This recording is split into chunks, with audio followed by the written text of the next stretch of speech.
The Middle East is no longer standing on the precipice. It has already stepped into the abyss. Today, April 4th, 2026, history will record a sunset that never ended. The sky over Haifa has turned a haunting, unnatural shade of crimson. Look closely at the horizon. This is not the natural scattering of light through the atmosphere. This is the reflection of high-intensity thermal plumes, the combustion of thousands of tons of refined petroleum, and the persistent glow of rocket propellant from hundreds of launches. Explosion after explosion rocks the industrial backbone of the Mediterranean coast. From the oil refineries of Ashdod to the high-tech hubs of Tel Aviv, the ground itself is trembling. This is the saturation doctrine in its purest, most terrifying form. In the last 24 hours, the IDF confirmed that over 170 ballistic missiles were launched in a single wave, but that was just the opening act. They came as a synchronized wall of steel, designed to do one thing: exhaust the mathematics of defense. In Tel Aviv, a residential building has been struck. The sirens are no longer a warning, but a permanent soundtrack to a city under siege. We are witnessing a war of economic and mechanical attrition. Every interceptor launch is a $3.5 million gamble against a $100,000 threat. When the enemy fires in thousands, the Iron Dome and the Arrow system don't just run out of missiles, they run out of time. The math of the defender is collapsing under the sheer weight of probability and cost.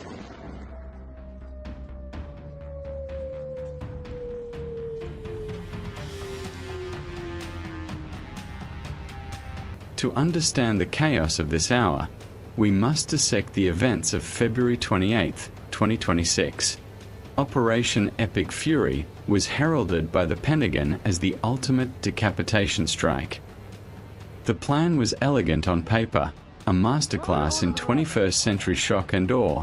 205th generation stealth jets, including the F-35 Lightning and the F-22 Raptor, was sent to erase the Iranian command structure in a single hour of surgical precision.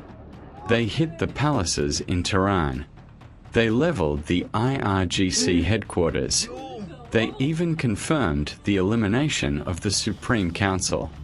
For a brief moment, Washington celebrated what they called a clean war.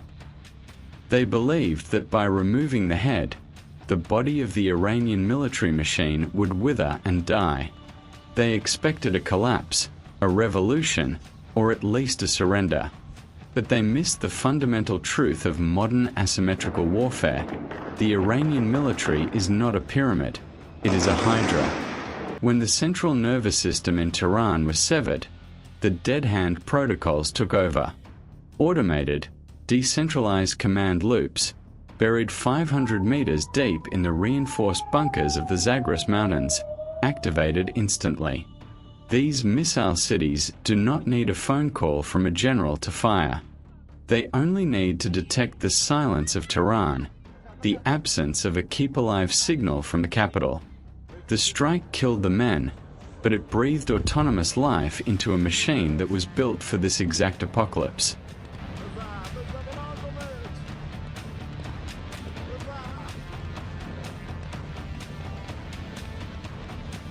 Today, a weapon once dismissed by Western analysts as theatrical propaganda is burning on the ground in the Negev desert.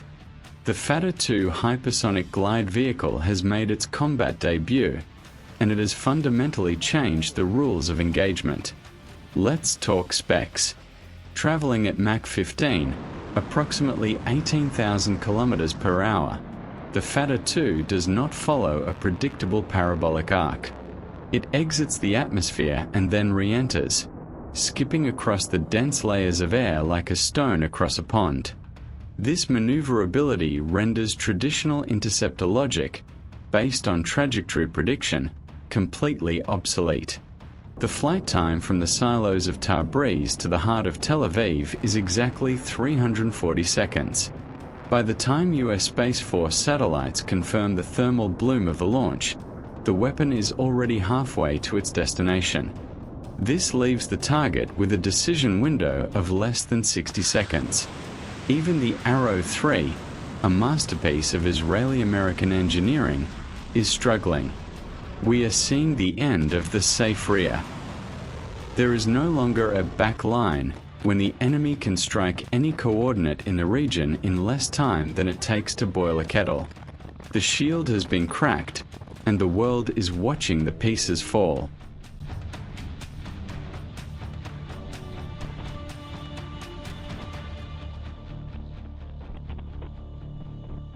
While the world watches the missile duels over Israel, the most dangerous escalation is happening in the dust and heat of Iraq.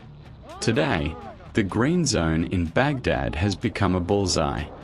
We have confirmed the loss of 2 US combat aircraft in the last 48 hours, an F-15E Strike Eagle and an A-10 Thunderbolt II.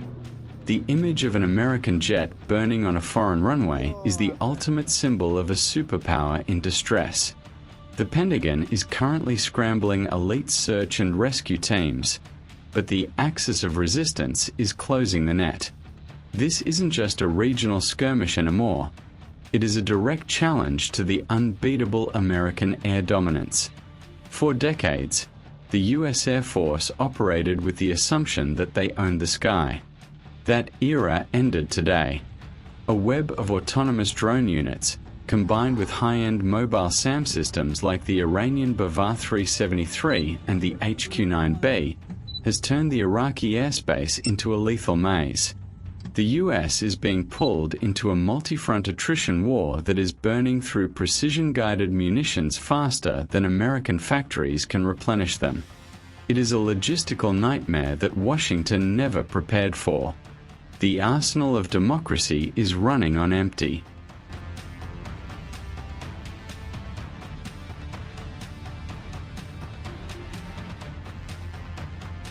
The Strait of Hormuz is the jugular vein of the modern world.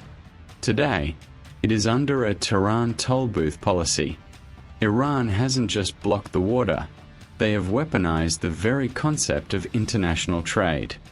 Insurance premiums for tankers have spiked by 500% in a matter of days. Brent crude has surged past $126 per barrel, and the markets are bracing for a $150 or even $200 scenario. While the West hammers physical targets in Iran is hammering the bank accounts of every consumer in London, New York, and Tokyo. The strategy is clear. Make the war too expensive for the Western public to support. It's not about sinking the US Navy. It's about making every gallon of gas a political liability for the White House. And in the shadows of this maritime chaos, China continues to move its tankers with silent Iranian permission. Beijing is the only player not paying the war tax. This is the real-time redistribution of global energy wealth. The petrodollar, the foundation of American financial hegemony, is the first true casualty of this conflict. Every barrel of oil traded in yuan or rubles is a nail in the coffin of the old world order.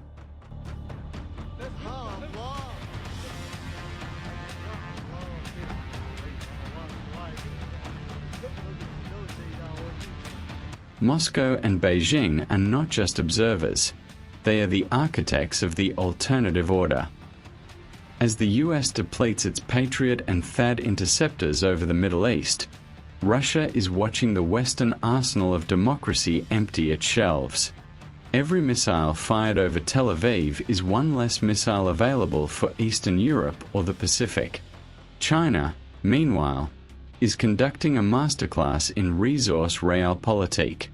By staying out of the direct fighting while providing dual-use technology to Tehran, Beijing ensures that the United States remains bogged down in a multi-trillion-dollar quagmire.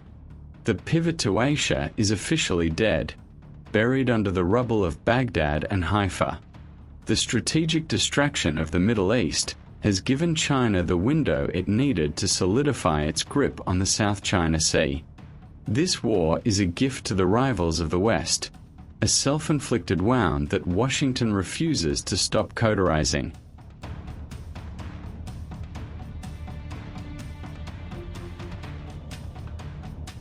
Behind the data points of successful strikes and intercepted targets are the human echoes of a collapsing region. Over 1.2 million Iranians are now displaced, fleeing the decapitation zones.